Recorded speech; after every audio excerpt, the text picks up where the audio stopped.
മന്ത്രി വീണ ജോർജ് കൂടി നമുക്കൊപ്പം ചേരുകയാണ്. ഒരു മിനിസ്റ്റർ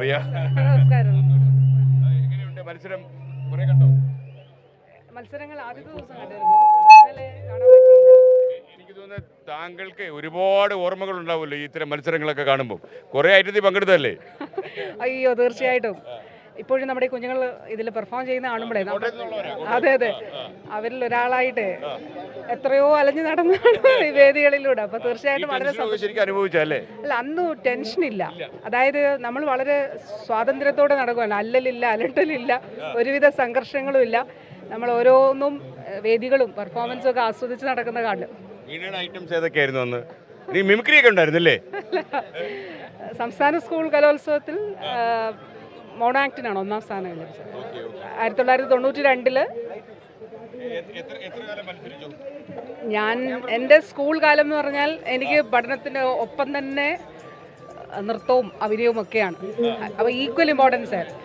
അപ്പോൾ 92 മോണോ ആക്ടിന് ഒന്നാം സ്ഥാനം, 91 9ാം ക്ലാസ്സിൽ പഠിക്കുമ്പോൾ 2ാം സ്ഥാനം. അന്ന് കാസർഗോഡാണ്. 92 തിരൂർ വെച്ചായിരുന്നു.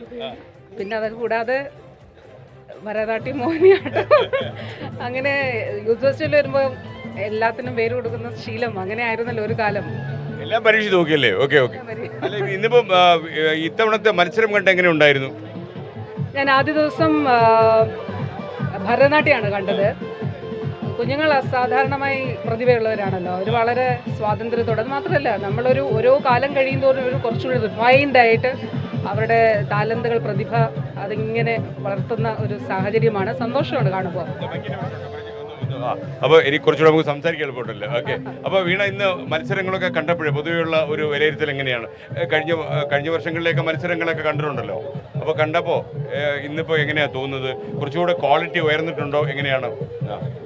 തീർച്ചയായിട്ടും. കാരണം ഈ കുട്ടികൾ, വിദ്യാർത്ഥിനികൾ അവരുടെ ചിട്ടയായിട്ടുള്ള പരിശീലനത്തിന്റെ ഒരു പ്രതിഫലനം വേദികളിൽ ഉണ്ടാകുന്നുണ്ട്. പിന്നെ കൂടുതൽ ഇനങ്ങൾ വന്നു. അപ്പോൾ ആദ്യം മുതൽ നമ്മൾ പറഞ്ഞുകൊണ്ടിരിക്കുന്ന കാര്യം, മത്സരത്തിന് വേണ്ടി മാത്രമാകരുത്, ആരോഗ്യകരമായിട്ടുള്ള മത്സരം ഉണ്ടാകും. കാരണം ഒരു മത്സരം എ ഗ്രേഡ് കിട്ടിയോ എന്നുള്ളതല്ല, പക്ഷെ ആ ഒരു പെർഫോമൻസ് സമൂഹം ഓർത്തിരിക്കണം എന്നുള്ളതാണല്ലോ. പിന്നെ അവരത് ആഘോഷിക്കണം. തീർച്ചയായിട്ടും നല്ല നിലവാരം പുലർത്തിയ ഒരുപാട് മത്സര ഇനങ്ങൾ ഉണ്ടായിരുന്നു. എല്ലാം കാണാൻ കഴിഞ്ഞില്ല. പിന്നെ മാധ്യമ വാർത്തകളിലൂടെയാണ്. തീർച്ചയായിട്ടും ഭരതനാട്യം ഞാൻ നൃത്തവേദിയിൽ ഗവൺമെന്റ് വിമൻസ് കോളേജിൽ കുറച്ച് സമയം ചെലവഴിച്ചു. ഞാനിങ്ങോട്ട് വന്ന കുറച്ച് അമ്മമാർ എന്നോട് പറയായിരുന്നു, അമ്മമാർക്കൊക്കെ മത്സരം കഴിഞ്ഞു, എ ഗ്രേഡ് കയ്യിലായി, അപ്പോൾ ടെൻഷൻ ഒഴിഞ്ഞു. പക്ഷേ നേരത്തെ നല്ല ടെൻഷനിലായിരുന്നു പറഞ്ഞു. എനിക്കൊന്ന് ഓരോ വർഷം കഴിയും തോറും ടെൻഷൻ കൂടുകയാണെന്ന് തോന്നുന്നു. ഇപ്പോൾ എ ഗ്രേഡൊക്കെ ആ ഗ്രേഡിംഗ് സിസ്റ്റം വന്നതിന് ശേഷം ടെൻഷൻ കുറവില്ല. പക്ഷെ അതിനു വേണ്ടിയിട്ടാണ് ഗ്രേഡിംഗ് ഏർപ്പെടുത്തിയത്. ഞാൻ ഓർക്കുന്നു 92 അന്ന് മോണോ ആക്ട് തീരുന്നത് രാത്രി 2 മണിക്കാണ്. 4 ജഡ്ജസ് ആണ്. അവര് ഇത് കഴിഞ്ഞ് ജഡ്ജസ് തന്നെ മാർക്ക് കൂട്ടി വേദിയിൽ ചെസ് നമ്പർ വെച്ച് അനൗൺസ് ചെയ്യും.